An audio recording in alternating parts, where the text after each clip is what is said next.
दर्शकबिन स्वागत छ।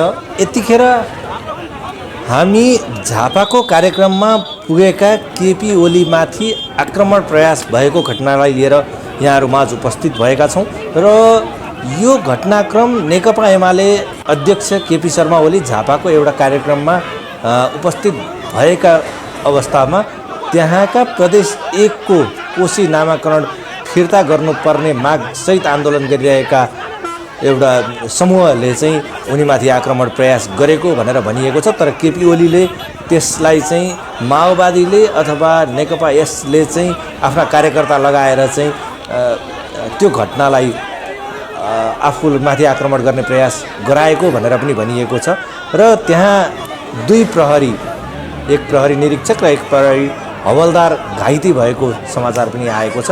कुराकानी गर्नेछौँ यसै विषयमा र कुराकानी गर्नको लागि आज हामीसँग हुनुहुन्छ पूर्व डीएसपी केपी शर्मा पन्थीज्यू। स्वागत छ यहाँलाई। धन्यवाद। जय जननी जय माता। झापाको कार्यक्रम यहाँलाई थाहा छ, केपी शर्मा ओली जो नेकपा एमालेका अध्यक्ष पनि हुनुहुन्छ, उहाँमाथि एउटा समूहले आक्रमण गर्ने प्रयास गर्यो। उहाँ सम्मिलित आमसभामा प्रवेश गर्न खोजिसकेपछि त्यहाँनिर अलिकति हुलहुज्जतको स्थिति बन्यो र झडप भयो भन्ने कुराहरू आइरहेका छन् र प्रहरी पनि घाइते भएका छन्। के भन्नुहुन्छ यो विषयमा? यो राम्रो प्रश्न पनि उठाउनु भयो। किन भन्दाखेरि अहिले देशको भनौँ शान्ति, सुरक्षा, असुरक्षा, होइन, अस्थिरता, राजनीतिक चाहिँ परिस्थिति यावत कुराहरूलाई हामीले विश्लेषण गर्दा यो बुद्धको देशमा चाहिँ अहिले चाहिँ के भन्दाखेरि शान्तिको खोजी भइरहेको अवस्था एकातिर विद्यमान छ। मूलत चाहिँ के त भन्दाखेरि जनआक्रोश केमा छ, ती कुराहरूलाई अब नेतृत्व पक्ष र सरकारले सम्बोधन गरेर जनहिताय भनौँ जनपक्षीय चाहिँ निर्णय गर्नुपर्ने अवस्था पनि देखिन्छ। मूलत चाहिँ पूर्व प्रधानमन्त्री केपी शर्मा ओलीज्यू आज चाहिँ झापाको एउटा कार्यक्रममा सम्बोधनकै क्रममा जाने क्रममा उहाँमाथि ढुङ्गा प्रहार भएका कुराहरू हामीले पनि सुन्यौँ।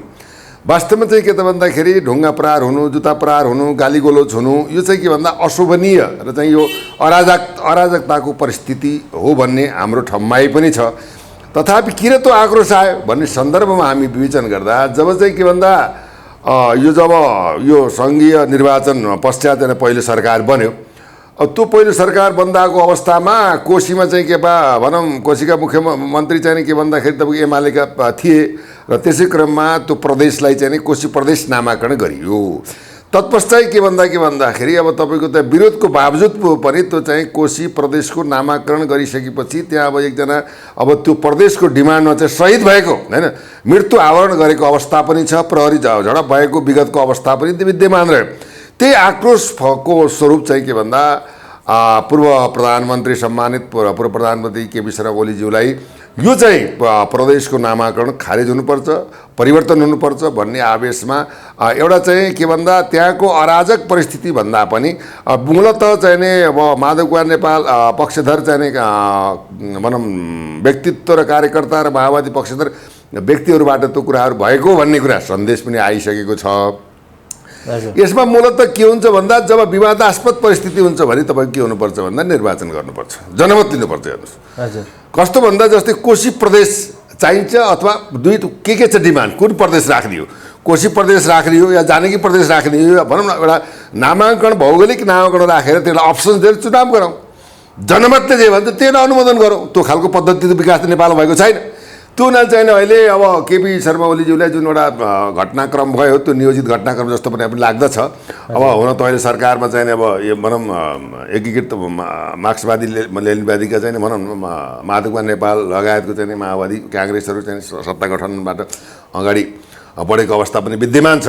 तथापि अहिलेसम्म चाहिँ सरकारको चाहिँ पूर्णता पाएको अवस्था पनि छैन। यो देशको लागि दुर्भाग्यपूर्ण परिणति पनि हो। सत्ताकै लागि एक अर्को नेतालाई चाहिँ ढुङ्गा हानेर हुन्छ कि गाली गरेर हुन्छ कि तछाड मछाड गरेर हुन्छ कि अब एक अर्कामा चाहिँ सामाजिक सञ्जालमा चाहिँ देश बनाउने, देशको कायापलट गर्ने, देशको समृद्धि विकास गर्ने अब संविधान त राज्यले चाहिँ प्रदत्त गरेका चाहिँ जनहिताय जनसुखायक कार्यक्रमलाई अगाडि नबढाएर उयो भनौँ एक अर्कामा चाहिँ के भन्दाखेरि तपाईँको चाहिँ रतौली खेलिरहेका छन्। यिनीहरू कामै केही छैन।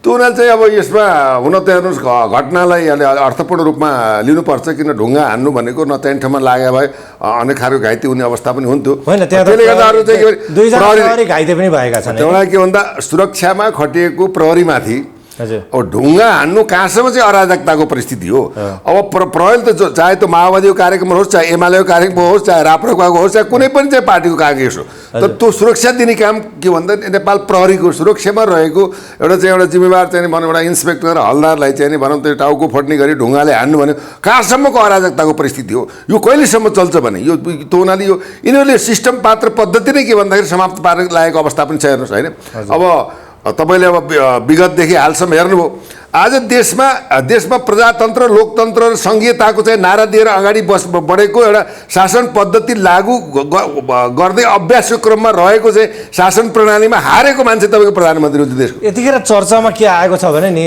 त्यो समूह जो त्यो कार्यक्रम स्थलमा पुगेको थियो अथवा जब त्यहाँ एउटा हुलहुज्जत भयो त्यो समूह चाहिँ प्रदेश 1 को नामाकरण किन गरियो भन्ने हिसाबले एउटा प्रश्नको लागि गएको थियो अथवा त्यो घटनाक्रम त्यसरी सिर्जना भएको भनेर भनिएको छ। तर केपी ओलीले वक्तव्यमै भनेका छन् कि त्यो कसैको समूह अथवा कुनै पनि चिज होइन, यो चाहिँ माओवादी र नेकपा यसले खटाएका कार्यकर्ता हुन्, यिनीहरूले हुलुज्जत गरेका हुन् भनेर स्पष्ट रूपमा भनेका छन्। के भन्नुहुन्छ? यहाँ त के त भन्दा विगतको कालखण्डदेखि लिएर अब चाहिँ केपी ओली चाहिँ नि प्रायः एक्लै भएको अवस्था हो।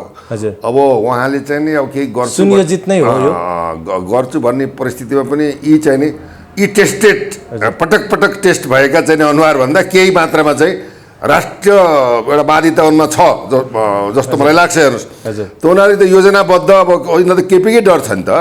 अब किन भन्दाखेरि प्रश्न बोल्ने मान्छे कतिपय के हुन्छ भन्दा हँस्यौली ठट्यौली गरे तापनि अब अरूभन्दा चाहिँ केही न केही केपी ओलीमा राष्ट्रियता राष्ट्रभाव छ। हेर्नुहोस् हामीले विश्लेषण गर्दा तथापि चाहिँ यो त सुरुदेखि नै अब लागिरहेको अवस्था हो नि त। अब केपी ओलीले चाहिँ संसद विघटन गर्दाखेरि पनि अझ हामी यहाँ छौँ भनेर चाहिँ माधव नेपाल अब चाहिँ के अरे प्रचण्डज्यू त गएर माइती घरमा बसेकै हो। सत्ताको याचनाको लागि बडोडा बसेर भिख मागेकै हो, स्पष्ट कुरा हो। त्यो के भन्दा अब यसमा यो शीर्षस्थ नेतृत्वहरूबाट एकअर्कालाई खसाल्ने अब पहिला चाहिँ के हो नि त केही कुरा गर्दा हत्यासम्मको षड्यन्त्र हुन्थ्यो। हेर्नुहोस् अब अहिले चाहिँ त्यो खालको परिस्थिति छैन किन जनता धेरै नै के अब सुशिक्षित भएको हुनाले यो कुनै घटना घटाइयो भने हामीमाथि लक्षित हुन्छ भन्ने हिसाबले अब यी कटाक्ष गर्ने अर्कोलाई तल हुँचाउने अब चाहिँ गाली गलौज गर्ने सामाजिक सञ्जाललाई भद्दा बनाउने देशको एउटा चाहिँ उच्च नेतृत्वहरूबाट यस्ता खालका चाहिँ घटिया खालका प्रस्तुति र अभिव्यक्ति जान्छ भने जनताले के सोच्ने त्यही त्यो फाइदाकै कुरा हो। अब नेकपा माओवादी केन्द्रले एउटा कुरा चाहिँ स्पष्ट रूपमा बुझिसकेको छ, बुलेटले अब केही हुने रहन्छ। किनभने रवि लामिछानेको पार्टी जुन राष्ट्रिय स्वतन्त्र पार्टी छ त्यसले देखाइदियो बुलेट होइन हामी ब्यालेटबाट पनि आक्रमण गर्न तयार छौँ भनेर देखाइदियो, होइन त? वास्तवमा चाहिँ त्यो कुरा म प्रश्न कम्प्लिट गरिहालेँ र त्यो कुरालाई मध्यनजर गरिसकेपछि अबको पार्टी भनेको हामी सिद्धियौँ भन्ने उद्देश्य राखेर अबको सबैभन्दा ठुलो पार्टी नेकपा एमाले यसलाई चाहिँ बदनाम गर्न पाइयो भने भोलि हामी टिकिराखिन्थ्यो भन्ने सोच राखेको हो नेकपा माओवादी केन्द्र लगायतको यो गठबन्धन दलले। अब यस्तो हेर्नुहोस् अब के छ भन्दा भनि नै हाल्नुभयो। अब चाहिँ अब धेरै कुराहरू एउटै कुरालाई पृथकीकरण गर्नुभन्दा जस्तै अहिले चाहिँ अब चाहिँ पुराना शीर्षस्थ नेतृत्वको अब देशमा चाहिँ जनताको विश्वास गुमेको अवस्था छ, यो ध्रुव सत्य हो। हेर्नुहोस् है अब छटपटाइरहेको अवस्था पनि छ। अहिले राष्ट्रिय स्वतन्त्र पार्टीको चाहिँ नि के भन्दा भनौँ चितवन र चाहिँ तपाईँको तनहुको चाहिँ विजयको चाहिँ नि त्यो माहौलले अब यी पार्टीहरूमा चाहिँ के भन्दा अब बुलेटले केही हुने रहन्छ, ब्यालेटको आक्रमण पनि सुरु भयो है, अन्तर समीक्षा भएको अवस्था छ। हामी त चुनावी मैदानमा प्रत्यक्ष अप्रत्यक्ष रूपमा त्यसलाई चाहिँ जनताले ब्यालेटले पनि आक्रमण गर्दा रहेछन् भन्ने कुरा अध्ययन हामीले गरेका छौँ। यहाँको प्रश्नलाई मैले सम्मान गर्दै के भन्छु भने अब चाहिँ तपाईँको युद्ध हात हतियार होइन द्वन्द्वले कुनै माने राख्दैन। तपाईँले भने जस्तै अब के छ भन्दा बुलेट होइन बुलेटको कुनै अर्थ छैन। अब जनता चेतनशील भएको अवस्था छ, ब्यालेटबाट सत्ता परिवर्तन हुन्छ, सत्तालाई हत्याउने नेतृत्व पनि जन्मिन्छन्। जसरी अब राष्ट्रिय स्वतन्त्र पार्टीमा रहेका व्यक्तित्वले चाहिँ अत्यधिक मत लिएर चाहिँ विजय भएको अवस्था पनि छ। त्यसले गर्दा यिनीहरूमा चाहिँ के भन्दा एउटा चाहिँ के भन्दा अन्तरङ्ग फैलिएको छ, जसले गर्दाखेरि अब के गर्ने अब छटपटाट चाहिँ यो त घाइते के भन्दा बाघलाई चाहिँ त गोली त हान्ने हेर्नुहोस्, तर के भइदियो भने बाघ चाहिँ घाइते भएको छ। हेर्नुहोस् घाइते भएको छ, ऊ एक्टैक पनि गर्न सक्दैन, अब चाहिँ घ्यार घ्यार घ्यार घ्यार गर्छ त्यो खालको अवस्था भएको छ। हेरौँ न, जनताको मत जित्नको लागि मन जित्नु पर्यो हैन, मन जित्नु पर्यो। अब म धम्कीपूर्ण भाषाले म जङ्गल पस्छु भन्नेहरू चाहिँ जङ्गली नै हुन्, यही हो। अब हेर्नुहोस् के छ भन्दा देश काल परिस्थिति सन्दर्भ समय अनुसार चाहिँ के भन्दा समय यस्तो बलवान हो, समय नै के भन्दाखेरि सबैलाई चाहिँ गन्तव्यमा पुर्याउने एउटा माध्यम नै समय हो। पैसा कमाउने चाहिने र विद्या आर्जन गर्ने हरेक चिजमा समयको महत्त्व छ। त्यो समय थियो जतिखेर चाहिँ जङ्गलमा पसेर दम्काएर हप्काएर दप्काएर परिस्थिति जन्मियो विगतमा। अब त्यसलाई नकोट्याउँ। अब त्यो चेतनाको एउटा दियो बोलेको अवस्था छ। अब यो दम्काइले के अर्थ राख्दैन। अब चाहिँ के भन्दा यो पुरानो नेतृत्वहरू यो चाहिँ के भन्दा तपाईँको चाहिँ यो विदेशीको प्लेग्राउन्ड बनाएर नेपाललाई बर्बाद पार्नुको सट्टा अब चाहिँ के भन्दा राजनीतिबाट सन्यास लिएर युवाहरूलाई नै हस्तान्तरण जबसम्म गर्दैनन् तबसम्म उनीहरूको चाहिँ के भन्दाखेरि अब यो देशमा चाहिँ न सम्मान छ, न इज्जत छ, न प्रतिष्ठा छ, न उनलाई चाहिँ के भन्दा एउटा गौरवशाली एउटा इतिहास कोर्ने रचयिताको नेताको रूपमा स्थापित गरेका छन्। यिनले के हुन् भ्रष्टाचार गर्ने, आफ्ना मान्छेलाई चाहिँ के भन्दा पोस्टमा पुर्याउने, देश दोहन गर्ने, अब ब्याङ्कका पैसा लगाएर घरमा थुपार्ने, विदेशी ब्याङ्कमा लगाएर पैसा राख्ने, त्यहाँ देशलाई हरिकङ्गाल बनाउने, टाट पल्टाउने, जनतालाई मार्ने, अभाव सृजना गर्ने जुन एउटा पद्धतिको विकास यिनीहरूले गरेका छन् मूलत चाहिँ यही पराकाष्ठाबाट एकअर्कोमा चाहिँ गाली गलोचका कुराहरू आएका छन्। तथापि चाहिँ के भन्दाखेरि म भन्दैछु ठिक छ, देशमा चाहिँ धर्म चाहिन्छ कि चाहिँदैन, निर्वाचन जन्म सङ्ग्रह गराउँ, देशमा चाहिँ सङ्घीयता चाहिन्छ कि चाहिँदैन, जन्म सङ्ग्रह गराउँ, ठिक छ, संवैधानिक राष्ट्र संस्था चाहिन्छ कि चाहिँदैन, एउटा जनताको मनोबल र जनताको इच्छालाई नै सर्वोपरि ठानेर गर्ने नीति नै राजनीति हो। यहाँ त के भन्दाखेरि आफूलाई जस्तो यो घटनाक्रम सिर्जना भयो नि त्यसपछि केपी ओलीले त राजालाई पनि ठाडो चेतावनी दिएका छन् नि। अब यस्तो हेर्नुहोस्, अब के भन्दाखेरि छोरा बुहारी प्रयोग गरेर होइन राजनीतिकलाई बिथोल्ने काम नगर भनेर यस्तो मै पनि माग्नु छ, ढुङ्ग्रो पनि लुकाउनु छ गर्ने कुरो होइन। अब केपी ओलीमा केही न केही अब चाहिँ राज संस्थाप्रति आन्तरिक चाहिँ नि उनको चाहिँ भाव चाहिँ छ। हेर्नुहोस् विश्लेषण हाम्रो बुझाइको अध्ययनमा अब चाहिँ के भन्दा अब यतातिर चाहिँ राजपरिवारको चाहिँ प्रयोग गरेर यहाँ गरेर धेरै फुरफुर नगर भनेर चाहिँ अब त्यो के भन्दा एउटा कटाक्षको हिसाबमा चाहिँ जनमतको कलेक्सन र चाहिँ आफ्नो उकेरामा देखाएका हुन् कि नाटककार पनि हुन् नि। यिनमा त सबै कुरो गुण छ नि त, नचाउने हँसाउने गाउने होइन जे पनि गर्ने गुण छ, त्यो नेतामा हुने गुण छ नि त केपीमा। त्यो हुनाले त्यो खालको कटाक्ष फालेको अवस्था पनि हो। त्यो खासै त्यसले अब भनौँ त्यो अर्थले त्यति महत्त्वपूर्ण त राख्दैन। उनको पनि कहीँ न कहीँ कतै न कतै अब अन्ततोगत अब चाहिँ के भन्दा यो छोटे राजाहरूबाट यो 486बाट चल्ने अवस्था भएर अन्ततोगत अब चाहिँ तुम शरणम गच्छामी, अब नेतृत्व गरेर देश र राष्ट्र मुलुक बचाऊ भनेर चाहिँ राष्ट्रवादी शक्तिहरूलाई चाहिँ आफ्नो नेतृत्व गरेर पनि अब चाहिँ राष्ट्र संस्था चाहिँ संवैधानिक राष्ट्र संस्था कायम गर्ने परिस्थितिमा पनि आन्तरिक चाहिँ बहसको विषयमा पनि छन्। हेर्नुहोस् हामीले बुझेकै कुरा हो, राष्ट्र बच्नुपर्छ, राष्ट्र रहनुपर्छ, हामी चाहिँ बाँच्नुपर्छ भन्ने हिसाबमा उनको अलिकति संवेदनशील पक्ष राष्ट्रिय सवालमा भएको हुँदा त्यो पक्षलाई उनले कोट्याएका मात्रै हुन्। तर खासै अब त्यो अब भन्न पाइन्छ संविधान त चाहिँ नि अब ती कुराहरू आवेश बिरामी छानालाई अप्ठ्यारो पर्दाखेरि एउटा लगभग अभिभावककै भूमिका खेलेर बचाइरहेका केपी ओलीले दुर्गा परसाईलाई कटाक्ष पनि गरेका छन् क्या। आज राजा ल्याएर राजा चाहिँ साथमा एउटा व्यक्तिको साथमा हिँडेर धेर फुरफुर नगरे हुन्छ भनेर दुर्गा परसाईलाई इङ्गित गरेर कटाक्ष गरिरहेका छन्। अब मूलत के त भन्दा दुर्गा परसाई अब चाहिँ नि माओवादी हुँदै एमालेका बनाउने उन त हजुरबा नै भन्छन् होइन, हजुरबा र नातिमै सानातिना कुराहरू हुँदै गर्छन्। त्यो कटाक्षले खासै अर्थ चाहिँ राख्दैन होइन। रहेको कुरो के त भन्दाखेरि अब देशको चाहिँ नि यही खालको ढर्रा र यही खालको परिस्थिति हो भने यो पात्र पद्धति र प्रणाली चाहिँ समाप्त नै हुन्छ। किन भन्दा अब त्यो देशको चाहिँ अब यो देशको भनौँ भने वर्तमान समीक्षा गर्दा तपाईँको चाहिँ 40% सटरहरू है बन्द भएर चाहिँ अब यो महँगी अब एउटा 1 किलो दहीमा सामान्य कुरो धेरै कुरो नभए 1 किलो दहीमा एकैपटक 20 रुपियाँ बढाएको छ। 1 किलो चाहिँ दुधमा एकैपटक 20 रुपियाँ बढाएको छ। हेर्नुहोस् है, बरु यहाँ त बाँच्नै नसक्ने अवस्था आइसक्यो। यसलाई व्यवस्थापन गर्ने, जनतालाई कसरी बचाउने, आर्थिक व्यवस्थापन कसरी गर्ने, युवा स्वरोजगारको व्यवस्थापन कसरी गर्ने, देशमा चाहिँ यो आर्थिक स्थितिलाई कसरी चाहिँ बरकरार राख्ने, राष्ट्र ब्याङ्कलाई कसरी चाहिँ के भन्दा एउटा विनियोजित गरेर चाहिँ सुव्यवस्थित कसरी बनाउने, यी खालको कुरै भएन। यिनीहरूको त के त भयो खाली सत्ता मन्त्री कुर्सी पद विदेशीको गुणगान भक्तिगान मात्रै भयो। त्यसले गर्दाखेरि के छ भन्दाखेरि अब रवि लामिछाने जस्ता युवाहरूलाई चाहिँ नि केपी ओलीले समर्थन एउटा के भन्दा ढालै बनेर हेर्नुहोस् ढाल बनेर चाहिँ नि के भन्दाखेरि उनी भनेकै हुन् हेर्नु सत्य बोल्नुपर्छ।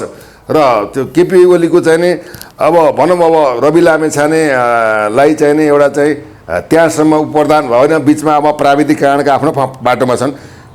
रवि लामिछानेको हाइट बनाएर उप प्रधानमन्त्री तथा गृहमन्त्री दिने पहिले व्यक्तित्व नेतृत्व भनेको केपी ओली हेर्नुहोस्। तर केपी ओलीले गाली गरिरहेका छन् नि समर्थकहरूले त रवि लामिछानेका समर्थकले अब गाली त हेर्नुहोस् अब के भन्ने हेर्नु गाली नगर्नुहोस् एउटा के सकारात्मक एउटा के भन्दा पोषण भनौँ एउटा उपयुक्त चाहिँ आलोचना गर्नुपर्छ। त्यहाँ त अब छाडापनका कुराहरू आउँछन् त्यो त अब नेतृत्व बुझ्ने कुरा हो हेर्नुहोस् होइन। अब किन गाली गर्यो किन गर्नुभयो भने हाम्रो होइन हामीले चाहिँ के भन्छ रविलाई चाहिँ नि आजको दिनसम्म समर्थन गरेका छौँ। रविलाई गरेको उहाँलाई त हामीले हालेका छैन हामी भावना विचार परिस्थिति दिने कुरा हो होइन। अहिले पनि अब तपाईँको बारा चितवन अब तनहुँ यहाँबाट ठाउँमा चाहिँ हामी घुमघाम गरेर पनि त्यहाँ विवेचना गरेर आएको अवस्था पनि हो। रविलाई त हामीले अहिले पनि समर्थन गरेका छौँ भोलि पनि गर्छौँ। र चाहिँ रविका समर्थकहरूले चाहिँ अब केपी शर्मा ओली जुन पूर्व प्रधानमा उहाँलाई चाहिँ अलिकति असभ्य ढङ्गबाट प्रस्तुति हुनु चाहिँ जहाँसम्म राम्रो पक्ष होइन। जस्तो अब गृह मन्त्रालयले त जसले आन्दोलन गर्यो तिनीहरूलाई पक्राउ गरिसक्यो भनेर भनिसकेको छ। जसले चाहिँ झापामा चाहिँ केपी ओलीको जुन कार्यक्रम बिथोल्ने प्रयत्न गरे भनेर भनिएको छ उनलाई पक्राउ गरिसकेको भनेर भनेको छ गृह मन्त्रालयले। तर केपी ओलीले आरोप तिनै सत्ता गठबन्धनलाई लगाएका छन् क्या होइन। मूलत राजनीतिमै कुराहरू हुन्छ हेर्नुहोस् किन भन्दाखेरि अब एकले अर्कोलाई दाउपेच गर्ने एकलाई होचाउने अथवा एकले अर्कोलाई चाहिँ अब त्यो भनौँ हानथाप भनौँ अब जे पनि अब साम दाम दण्ड भेद अब विभेद अब चाहिँ कटाक्ष के गर्न सकिन्छ उनले चारैवटा साम दाम दण्ड भेदको शिकार चाहिँ यतिखेर नेकपा एमाले बनेको हो। होइन वास्तवमा के भन्दाखेरि अब अहिले यो गठबन्धन भनेको त के भन्दा यिनीहरू त शक्ति नभएर एकीकृत भएर चाहिँ राज्य चलाएर यो भागभण्डालाई लुटी चुडी खाउँ भन्ने न हो। देश बनाउने त्यो गठबन्धन होइन। देश बनाउँथ्यो भने 6 महिनासम्म एउटा सरकारले पूर्णता पाउन सक्दैन। यो त अल्पमत परेको सरकार हो। यसको वैधानिक सरकारै छैन र सिकेर आयो भनौँ न यो भनौँ पार्टीबाट आउट भएको कुरा त अल्पमत हो। बहुमत चाहिँ अब तपाईँको चाहिँ भन प्रस्तावमा चाहिँ फेरि पुनः प्रधानमन्त्रीले विश्वासको मत दिनुपर्ने अवस्था हुन्छ। यो सरकारको पनि मान्ने त्यसरी सरकार टिक्दै पनि टिक्दैन हेर्नुहोस्। यो के भन्दा यो चाहिँ अल्पमतमा परेको चाहिँ गैर संवैधानिक सरकार हेर्नुहोस्। किन भन्नुहुन्छ भन्दा अब तपाईँको पार्टीको संविधान अनुसार तपाईँको के हुन्छ भन्दाखेरि बहुमत प्राप्त पार्टी र अर्को पार्टी एक वा दुई पार्टी दल मिलेर चाहिँ सरकार बनाएर यदि बहुमत छैन भने सबैभन्दा ठुलो दलले चाहिँ प्रक्रिया अगाडि बढाउनु पर्छ भने संवैधानिक व्यवस्था छ। तेस्रो दलले बढाइरहेको बहुमत त तपाईँको चाहिँ काङ्ग्रेसको हो कि भन्ने होइन सबैभन्दा त्यो उनीहरूले हेर्नुहोस् अब के भन्दाखेरि अब यो त नेपाली बोली बेलायती मुर्गी भन्छ कि हेर्नुहोस् नाचन नआए आँगन टेढाको अवस्था छ। राजनीतिज्ञता छैन विज्ञता छैन क्षमता छैन देश बनाउने कला छैन अब अनुभव छैन। लठैतहरू देशका विदेशीका चाहिँ एजेन्ट बनेर देशलाई लुटिरहेका छन्। नेपाल आमामाथि पटक पटक बुट बजार्ने नीति सम्झौताहरू पारित गरेका छन्। यी त ठेकदार हुन्। यहाँ त गभर्मेन्ट छैन। नेपालमा त गभर्मेन्ट त छँदै छैन। त्यो पनि अल्पमत परेको गभर्मेन्ट छ। कहिले अदालतले टिको लाएर चाहिँ प्रधानमन्त्री बनाइन्छ। यो त कस्तो भयो भने यो ताई न तुई के न विधान छ न सिस्टम छ नीति छ न परिस्थिति छ न जनताको हकमा सुकुम्बासीको हकमा गरिबको हकमा युवाको हकमा घाँस बाँस कपास। आज चाहिँ एउटा आविष्कारले चाहिँ देशलाई बनाऊ युवा प्रतिभाशाली युवाहरूले चाहिँ के भन्दाखेरि देशमै रोजगार देऊ। यो त मैत्री मोटरसाइकल चाहिँ अनुमोदन भएको छैन। आकलन के गर्न थालिएको छ भने नि जस्तो विगतमा नेकपा एमाले राष्ट्रिय स्वतन्त्र पार्टी त्यसै गरी सिके राउतको पार्टी मैले नाम भुलेँ यी पार्टीहरू मिलेर जुन सरकार बनेको थियो नि विगतमा होइन माओवादी लगायत बनेको थियो। अब यतिखेर चाहिँ आकलन के गर्न थालिएको छ भने अब फेरि चाहिँ केपी ओलीको सरकार बन्ने हो कि राष्ट्रिय स्वतन्त्र पार्टी लगायत सिके राउतको समूहलाई लिएर चाहिँ नयाँ पार्टी अथवा नयाँ सरकार बन्ने हो कि अब यो सरकारको यो गठबन्धन फेरि टुट्ने हो कि भन्ने आकलन गरिएको छ। किन गरिएको छ भनेर प्रश्न पनि आउला। तर रवि लामिछानेले आफूमाथिको मुद्दालाई चोख्याउनको लागि माओवादीलाई समर्थन मात्रै गरेको भन्ने कुराहरू छन्। के भन्नुहुन्छ? मैले एउटा कुरा जस्तै महावीर पुनले देशका युवाहरूलाई प्रतिभाशाली युवाहरूलाई यही नै व्यवस्थापन गरौँ कमसेकम 1% बढ्दै छुट्याउनु बनाउन सक्छौँ हरेक कुराको आविष्कार गर्न सक्छौँ भनेर माइतीघरमा चाहिँ अब आन्दोलन गरेको अवस्था छ। दुर्भाग्यपूर्ण विडम्बना। अर्को प्रश्न के त भन्दा केपी ओलीले चाहिँ शेरबहादुर देउबाजीलाई तुरुप फालिसक्नु भएको छ हेर्नुहोस् है। अब के छ भन्दा घिचेली मिचेर नजाउँ अब चाहिँ एउटा चाहिँ सरकार चाहिँ यो तरिकाले चल्दैन, 6 महिनाको परिस्थिति भयो, अब तपाईँ चाहिँ यहाँको नेतृत्व गर्नुहोस् या मैले गर्छु, अवश्य मिलेर जाउँ भन्ने कुराको चाहिँ अन्तर्संवाद भइसकेको छ। यसमा चाहिँ एमाले, जनमत पार्टी, राष्ट्रिय स्वतन्त्र पार्टी, राष्ट्रिय प्रजातन्त्र पार्टी र अन्य पार्टीहरू मिलेर चाहिँ सरकार बनाउने चाहिँ खिचडी तानी भइसकेको छ। हामीले पहिले पनि भनेको छौँ वैशाख 10 को निर्वाचनपछि यो चाहिँ सुरु हुन्छ र यो मसान्तसम्म सरकार ढल्ने सम्भावना छ भनेको छ। त्यो खालको चाहिँ रणनीति भित्रभित्र भइरहेको अवस्था छ, तयारी भइरहेको भने खिचडी पाकिरहेको अवस्था छ। त्यो हुनाले चाहिँ के त भन्दाखेरि अब किन यो कुरा आइदियो भन्दाखेरि अब जो चाहिँ बहुमतवाला पार्टी छ त्यसको भ्यालु पनि भएन। अब चाहिँ के भन्दा प्रचण्डज्यूको चाहिँ के भन्दा सत्ता मोहर चाहिँ जहाँ सत्ताको राप र तापमा मात्रै चाहिँ उ गरेर आफ्नै मन्त्री बनाउनेदेखि लिएर अब उहाँको चाहिँ के भन्दा विरासत प्राप्त गर्ने बाहेक केही हुनै सकेन। 1 अर्ब लगभग को कुरा आइरहेको छ। तलब खुवाउने पैसा छैन राज्यलाई। अब तलब खुवाउने पैसा छैन। हेर्नुहोस् है, ब्याङ्कमा टाट पटेको छ। उही दुर्गा प्रसादले भने जस्तै अब बाल्यटारको चाहिँ त्यो केबी के अरे त्यो शेरबहादुर देउपा घरमा चाहिँ 200 बोरा चामल के अरे त्यो नोट छ। अब यसै गरी चाहिँ प्रचण्डकोमा त्यस्तै छ। उता केबी सब त्यो सब जम्मा गर्नुपर्छ भने जस्तै ब्याङ्कको पैसा ल्याएर घर आएर राख्ने, बाहिर चाहिँ जो व्यापारीहरूलाई चाहिँ दोहन गर्नको लागि खर्म पैसा पलायन गराउने, देशलाई चाहिँ हरि कङ्गाल पल्टाउने त्यो अवस्था भएको हुनाले चाहिँ के छ भन्दाखेरि अब यो सत्ता चाहिँ परिवर्तन हुने दिशामा प्रश्न देखिन्छ। आज पनि तपाईँको भने कर्मचारीलाई पैसा खाने पैसा चाहिँ तलब दिने पैसा छैन, यहाँ छैन भन्ने कुरो छ। त्यसमा चाहिँ के त भन्दाखेरि अब आज चाहिँ 1 खर्ब चाहिँ तपाईँको 40 करोड चाहिँ त्यो लडाकुहरूलाई व्यवस्थापन गर्ने चाहिँ बजेट विनियोजनको कुराहरू अर्थ मन्त्रालयले गर्यो भन्ने कुराहरू आएछन्। ठिक छ, त्यो चाहिँ लडाकुहरू त्यो भनौँ घाइते अपाङ्ग दुखी होइन ती सबले पाउनुपर्छ। उनलाई निःशुल्क शिक्षा हुनुपर्छ, घाँस बाँस कपासको व्यवस्था हुनुपर्छ, सन्ततिको पनि शिक्षाको चाहिँ निःशुल्क व्यवस्था हुनुपर्छ। हाम्रो मान्यता होइन। तर रहेको कुरो के नागरिकलाई हुनुपर्छ हरेक। तर रहेको कुरो के भन्दा आफ्नै अनुकूल, आफ्नै अनुकूल गर्नु भएन। अनुकूल चाहिँ सत्ता चलाउने त राजनीति भएन नि। समानुपातिक राजनीतिक विकास या निष्ठा बिनाको राजनीति भयो, सिद्धान्तविहीन राजनीतिमा अगाडि बढे। सिद्धान्तविहीन राजनीतिको त गन्तव्यविहीन हुन्छ। जब गन्तव्यविहीन बाटो हिँड्छ भने त्यसको अन्त के हुन्छ? प्रधानमन्त्रीले जनताको लागि सोच्ने हो, कार्यकर्ताको लागि सोच्ने हो। तुलनाले के भन्दाखेरि अब तपाईँको अब यो चाहिँ यस्तो चाहिँ यो खाली लाग्दो अवस्थालाई व्यवस्थापन गर्ने कुनै उनी छैन। अझै तपाईँको अस्ति भर्खर चाहिँ परराष्ट्र काङ्ग्रेसले नि विरोध गरेको छ। ती पूर्व लडाकुहरूलाई रोजगारी दिउँ, पैसा नमाग्नु भनेर त काङ्ग्रेसले विरोध गरिरहेको छ। तुलनाले के छ भन्दा हाम्रो भनाइ के भन्दा ती चाहिँ पूर्व लडाकुहरूको चाहिँ अनुशिर शिविर व्यवस्थापन, समायोजन, घाइते अपाङ्ग लापत्ता बेपत्ता चाहिँ होइन एकल महिला यावतकोलाई सम्मान गर्नुपर्छ। गर्ने भनेको तिनीलाई किन स्वरोजगारको व्यवस्था दिनु, घाँसको व्यवस्था, बाँसको व्यवस्था, स्वरोजगारको व्यवस्था, वित्तीय कुराहरूलाई नै लगानी गर्नुपर्छ। कि तपाईँले 1-2 लाख रुपियाँ दिएर के गर्नुहुन्छ? मासिदिन्छ, स्थायित्व हुँदैन। त्यो नीति राज्यले बनाउनु पऱ्यो नि। त्यो नीति बनाउने स्थिति नै छैन यहाँ। यहाँको स्थिति त के छ भन्दा राजदूत कला बनाऊ, मन्त्री कला बनाऊ, लुट खाऊ, कसलाई ठेकदारी गरेर बाहेक त केही पनि देखिएन तपाईँको देशमा। के भयो त्यो हुनाले के भन्दा अबको चाहिँ परिवर्तन भनेको यो अत्यन्त चाहिँ के भन्दाखेरि एउटा सम्मानजनक परिवर्तन हुन्छ। युवाहरूले ह्यान्डल गरेको अवस्था त अब भनिराख्नु परेन। अब कामै छैन यिनीहरूको चाहिँ के भन्दा अब काम छैन। अब आफू चाहिँ राजनीतिबाट विश्राम लिएर युवाहरूलाई हस्तान्तरण गरेमा उनीहरूलाई सम्मान होला, होइन भने यो कटाक्ष गरेर यो पटक चाहिँ देश लुटेका यी पुरानो नेतृत्वबाट जनताले आशा गर्नु, यिनलाई भोट दिने र यिनैकै चाहिँ गुणगान गाउनु, यिनैकै गोठाला भएर बस्नु भनेको स्वाभिमान बेच्नु। त्यसो भए अब केपी ओलीको नेतृत्वमा सरकार बन्दैछ, गृहमन्त्री रवि लामिछाने हुँदैछन्। अब त्यो हेर्नु, अब गृहमन्त्रीको त शुभकामना हामीले दिएकै हो होइन। त्यसमा अझै उहाँको चाहिँ अझै शुभकामनाको लागि त अब खुसी नै छौँ, किन भन्दा मानेको व्यक्तिलाई मान्नै पर्छ होइन। अब रविले पनि केपी शर्मा ओलीबाट भएको चाहिँ उहाँप्रति उनीप्रति भएको चाहिँ जुन एउटा सम्मानलाई उनले नकारेको चाहिँ छैन। स्पष्ट कुरा होइन, सम्मानै छ। राजनीतिमा के बाधा विरोध अप्ठ्याराका कुराहरूले केही गन्तव्यको कुराहरू केहीमा चाहिँ के भन्दाखेरि तपाईँको चाहिँ अब टेक एन्ड गिभको हिसाबमा चाहिँ संयमता र चाहिँ लचिलोपन हुनुपर्ने अवस्था पनि हुन्छ। तथापि चाहिँ शुभकामना छ। र अर्को कुरो चाहिँ विशेषतः अहिले चाहिँ जुन अब कोशी चाहिँ नि भनौँ झापामा कार्यक्रममा चाहिँ अब भनौँ एउटा इन्सपेक्टर चाहिँ हलदार चाहिँ जो घाइते भएको अवस्थामा भएका छन्, यथोचित चाहिँ के भन्दा ससम्मान चाहिँ औषधि उपचार होइन र सम्बन्धित पक्षले चाहिँ कडाभन्दा कडा कारवाही होस्। किन शान्ति सुरक्षामा खटिएको प्रहरीमाथि नै हमला गरिन्छ भने यो हमला नै आतङ्क हो। हेर्नुहोस्, त्यो भन्न चाहन्छु। सरकारलाई खबरदारी र जिम्मेवारी भएर जनतामा उपस्थित नगर्नु आग्रह अपिल गर्न चाहन्छु। हेर्नुहोस्, हस्, महत्त्वपूर्ण। धन्यवाद। जय मातृ।